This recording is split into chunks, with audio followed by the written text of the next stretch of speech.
नमस्कार दर्शक बंधु।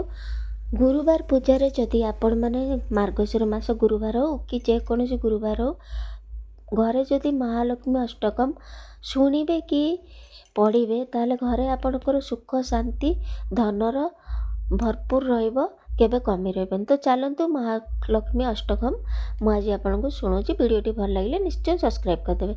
नमस्तुते महामाई श्रीपीठे सुरपूजिते शंखचक्र गदा हस्ते महालक्ष्मी नमस्तुते। नमस्ते गरुड़रूढ़े कुलेश्वर भयंकरी सर्पपाप हरे देवी महालक्ष्मी नमस्तुते। सर्पज्ञ सर्पवरदे सर्पदुष्ट भयंकरी सर्पदुःख हरे देवी महालक्ष्मी नमस्तुते।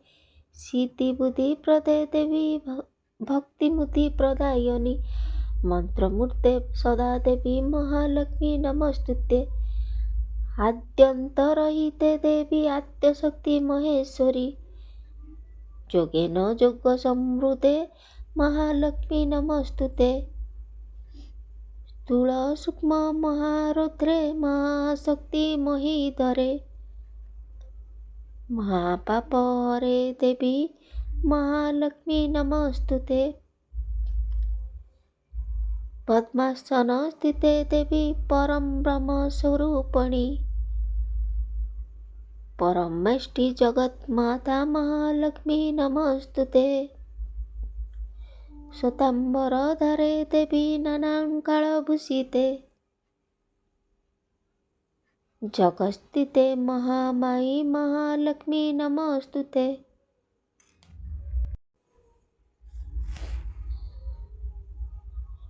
स्तोत्रम महालक्ष्मीष्टकं स्तोत्रम जं पठते भक्ति मानन्यं सर्वसिद्धिमावाप्नोति राज्य प्राप्नोति सर्वदा। एक काले पठन्निते महापाप विनाशनम द्विकालजं पठन्निते धन धान्य समन्वितं त्रिकालज पठन्नित महाशत्रु विनाशनम। महालक्ष्मी भवे नित्यं प्रसन्नं वरदा शुभम् इति इंद्रकृतं श्री महालक्ष्मीष्टकं स्तोत्रं संपूर्णम। तो महालक्ष्मी रो जय हो।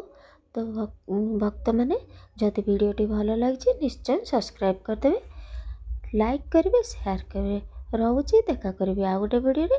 धन्यवाद।